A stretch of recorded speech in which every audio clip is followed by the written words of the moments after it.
Aim right, achieve big at KR Mangalam University. Israel और Iran जंग अब तक खतरनाक मोड़ पर पहुंच चुका है। रविवार को अमेरिका की बमबारी के बाद अब ईरान ने जिस खैबर मिसाइल से इजराइल के ऊपर बड़ा हमला किया है उसकी तस्वीर आई है। इजराइल ने भी पलटवार करते हुए खुर्रम शहर 4 मिसाइल के डिपो पर ही हमला कर दिया। इजराइल के अटैक के बाद इस इलाके में धुएं का गुबार देखा गया। आईडीएफ ने अटैक का वीडियो जारी करते हुए दावा किया है कि पहली बार 2200 किलोमीटर दूर इजरायली एयरफोर्स ने ईरान के यज़द इलाके में सतह से सतह पर मार करने वाली खुर्रम शहर मिसाइलों के डिपो को उड़ा दिया और ईरान के बीचों बीच स्थित इमाम हुसैन मिसाइल हेडक्वार्टर पर दिन दहाड़े हमला करके इजराइल ने ईरान को यह याद दिला दिया है कि अगर ईरान कोई भी उसके ऊपर हमले करता है तो पलटवार करने के लिए तैयार रहे। तो ये आप जो इलाका देख रहे हैं जहां पर यह धमाका होता हुआ दिख रहा है, ये इजरायली वायुसेना की ओर से जारी किया गया है और इजरायली वायुसेना ने दावा किया है 2200 किलोमीटर दूर यज़द में ये खुर्रम मिसाइल के जो ठिकाने हैं या जहां पर उसे असेंबल किया जाता है उस पूरे डिपो को ही उन्होंने तबाह कर दिया है। अमेरिका के राष्ट्रपति डोनाल्ड ट्रंप ने कल बताया था कि किस तरह से अमेरिकी सेना ने ईरान में मौजूद 3 ईरानी परमाणु ठिकानों को नष्ट किया था और उसके बाद ईरान ने पलटवार किया था इजराइल पर हमला करके। और एक तरफ अमेरिका ने ईरान पर बम बरसाए तो इजरायली वायुसेना के 20 लड़ाकू विमानों ने खुफिया सूचना के आधार पर ईरान के करमनशाह, हमादान और तेहरान में 30 से अधिक बमों से हमला किया। आईडीएफ ने हमले को लेकर कहा है कि इजरायली एयरफोर्स के द्वारा तेहरान के पास किए गए हमले में सरफेस टू एयर मार करने वाला मिसाइल लॉन्चर, मिसाइल स्टोरेज और लॉन्च इंफ्रास्ट्रक्चर को तबाह किया गया है। वहीं इजरायली अटैक में ईरान के रडार और सैटेलाइट सिस्टम भी प्रभावित हुए हैं।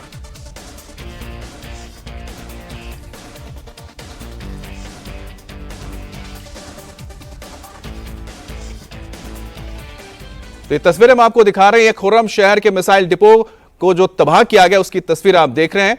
कल ईरान की ओर से इजराइल के हाइफा और तल अवीव पर मिसाइल दागे गए थे और खुर्रम शहर जो मिसाइल है जिसके जरिए मल्टीपल पेलोड्स या वॉरहेड्स भेजे जाते हैं इजराइल में, जिसके चलते बड़ी दिक्कत आती है इजरायली इंटरसेप्टर्स को कि वो एक साथ 8 से 10 म्यूनिशंस को तबाह करें आसमान में और खामियाजा भुगतना पड़ता है आम इजरायली नागरिकों को। और ये जो म्यूनिशंस होते हैं, मल्टीपल वॉरहेड्स होते हैं इस मिसाइल के अंदर, वो काफ़ी तबाही मचा रहे हैं तल अवीव और साथ ही हाइफा में। और यही वजह है कि इजराइल ने कदम उठाते हुए जहां पर इस मिसाइल का डिपो है या जहां पर इसे स्टोर किया जाता है, इसे असेंबल किया जाता है, उसी इलाके में जाकर उस फैसिलिटी को उन्होंने तबाह कर दिया। और की तस्वीर भी आईडीएफ यानी कि इजरायली डिफेंस फोर्स ने जारी की है जो ये बताता है ये तेहरान के भी पश्चिम में है, यानी तेहरान के पूर्व में स्थित है।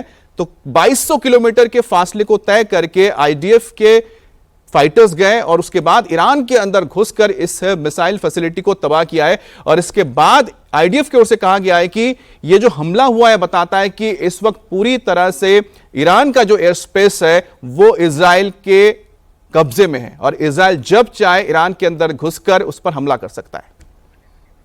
ईरान के 3 न्यूक्लियर साइट पर हमले के बाद एक बार फिर से अमेरिकी राष्ट्रपति डोनाल्ड ट्रंप का बयान सामने आया है।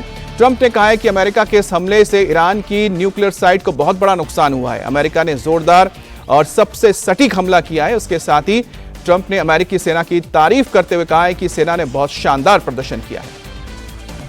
तो यहां पर एक बार फिर से डोनाल्ड ट्रंप की ओर से बताया गया है कि अमेरिका ने और अमेरिका की फोर्सेस ने ईरान के अंदर बहुत ही सटीक निशाना लगाते हुए उसके अहम न्यूक्लियर ठिकानों को तबाह कर दिया है और ये एक शानदार काम है। यूएस एयरफोर्स की ओर से, अमेरिका की सेना की ओर से उन्होंने तारीफ की है और धन्यवाद भी दिया है अपनी सेना का, क्योंकि न्यूक्लियर साइट्स को सटीक रूप से उड़ा देना हमले में ये बहुत बड़ा माना जा रहा है कि टारगेट था और इसे क्लासिफाइड रखा गया था जिसके बारे में बहुत ही कम लोगों को अमेरिकी प्रशासन में जानकारी थी। ईरान के न्यूक्लियर साइट पर अमेरिका के हमले के बाद ईरान ने अमेरिका को धमकी दी है। ईरान के विदेश मंत्री अब्बास अरागाची ने कहा है कि न्यूक्लियर साइट पर अमेरिकी हमले के जवाब में जाने वाली अगली कार्रवाई के लिए वॉशिंगटन पूरी तरह से जिम्मेदार है। वहीं ट्रंप पर निशाना साधते हुए अरागाची ने कहा कि वॉशिंगटन में एक अराजक प्रशासन अपने आक्रामक कृत्य के खतरनाक नतीजों और दूरगामी प्रभावों के लिए पूरी तरह से जिम्मेदार है। ईरान में अमेरिका के अटैक के बाद पहली बार जब ईरान के तरफ से आधिकारिक बयान ये आया है। Islamic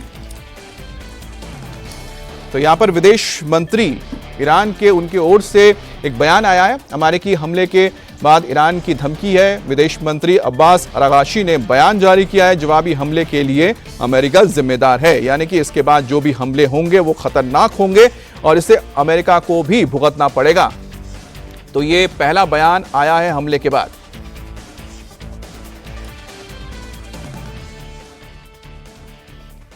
The Islamic Republic of Iran condemns in the strongest terms the United States' brutal military aggression against Iran's peaceful nuclear facilities.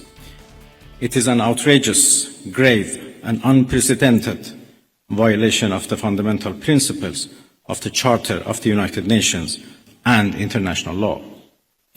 The warmongering and lawless administration in Washington is solely and fully responsible for the dangerous consequences and far-reaching implications of its act of aggression.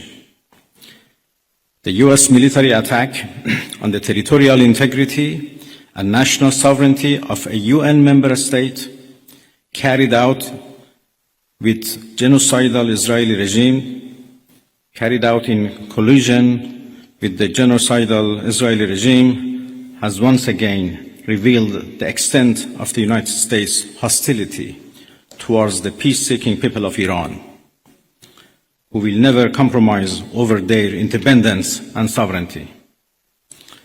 The Islamic Republic of Iran continue to defend Iran's territory, sovereignty, security, and people by all means necessary against not just U.S. military aggression, but also the reckless and unlawful actions of the Israeli regime.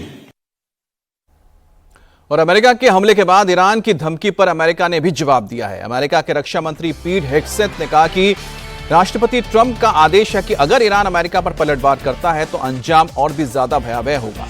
Iran के 3 परमाणु ठिकानों को निशाना बनाकर भारी नुकसान पहुंचाया गया है। ऑपरेशन को इस तरह से अंजाम दिया गया कि आम नागरिकों को नुकसान ना पहुंचे।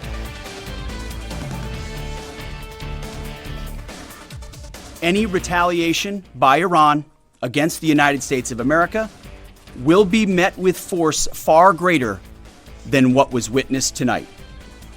Signed, the President of the United States, Donald J. Trump. Iran would be smart to heed those words.